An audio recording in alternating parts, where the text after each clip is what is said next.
The following content is for entertainment and educational purposes only. It does not constitute means for diagnosis, healthcare advice, nor treatment. Make use of a qualified healthcare professional for such purposes.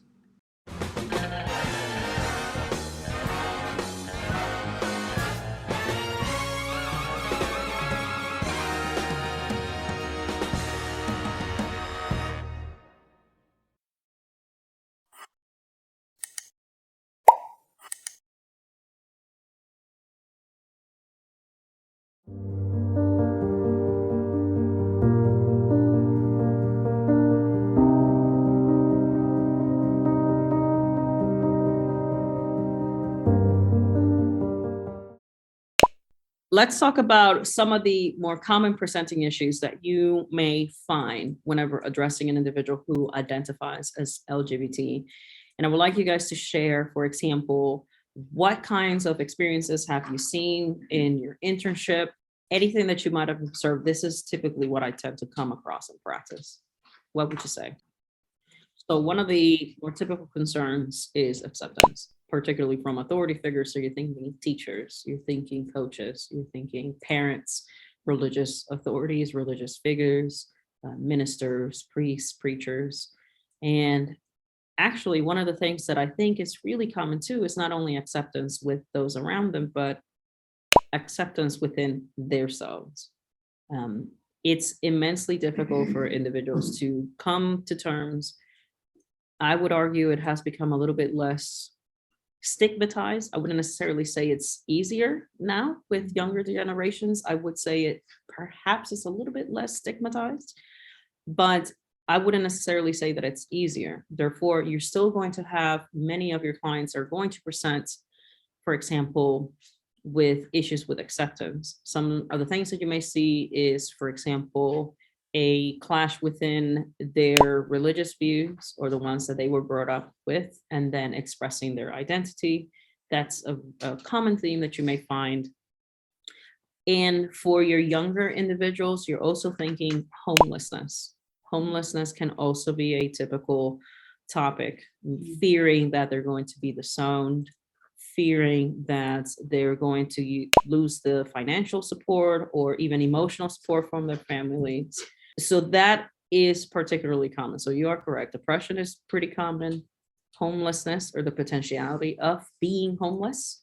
So that is another concept that you may come across with some of your clients.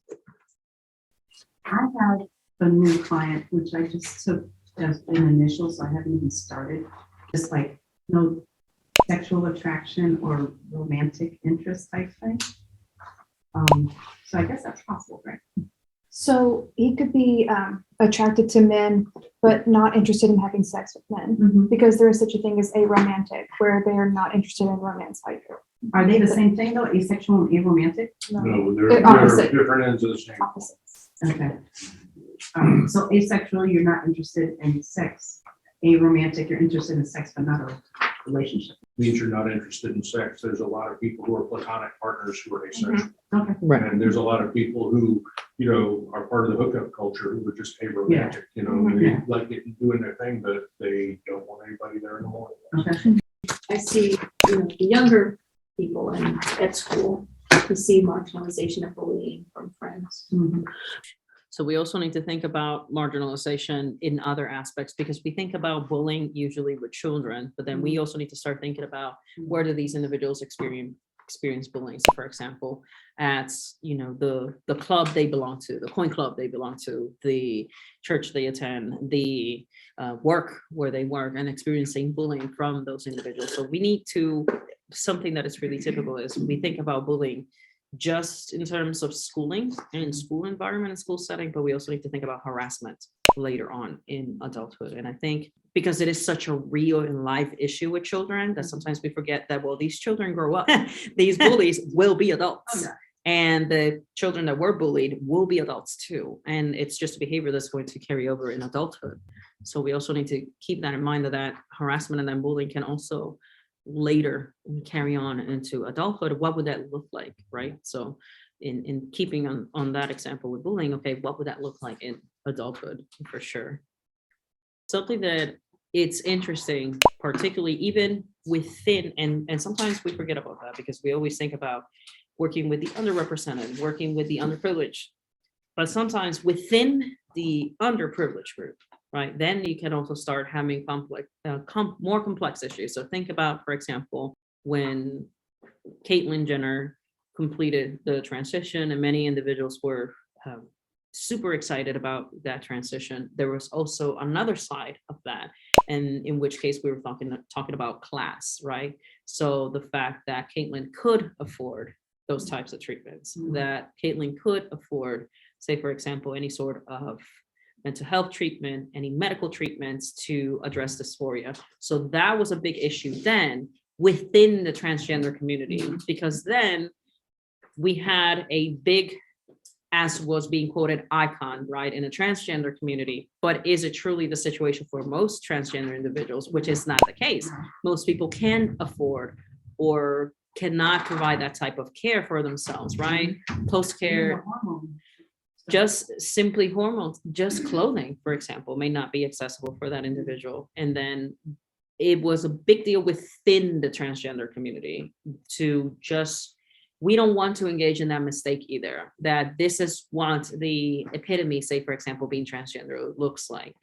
Because then you start having the idea that a person is not transgender enough, right? And some transgender people would do that to other individuals who are transitioning and may consider them as you're not transgender enough.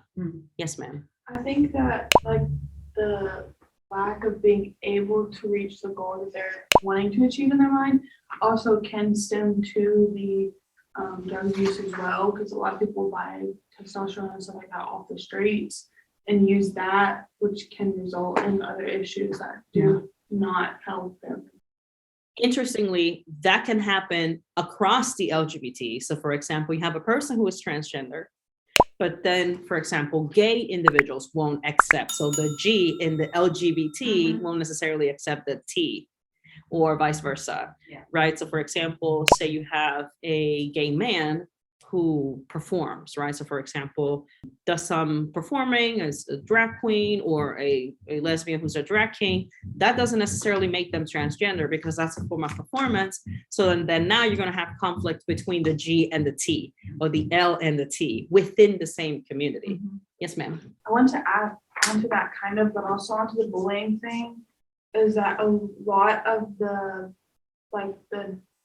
unsupportiveness comes from within the community itself. A lot of people don't, you're not a lesbian, you don't dress like a lesbian. Are you, you get the, are you feminine or are you masculine? And stuff like that, which in the community do bully people, but a lot of it comes from within the community. And then you find the issues of, well, why don't I fit in with them? An individual who identifies as bisexual, for example, gay community won't accept them, the straight community, because they're not gay enough, they're not straight enough, or if they're pansexual, then you have another problem, because even bisexual people are like, well, what? And then they will get that conflict there, right? So we need to keep in mind that just because they do have peers, they might not be peer-like to the patient.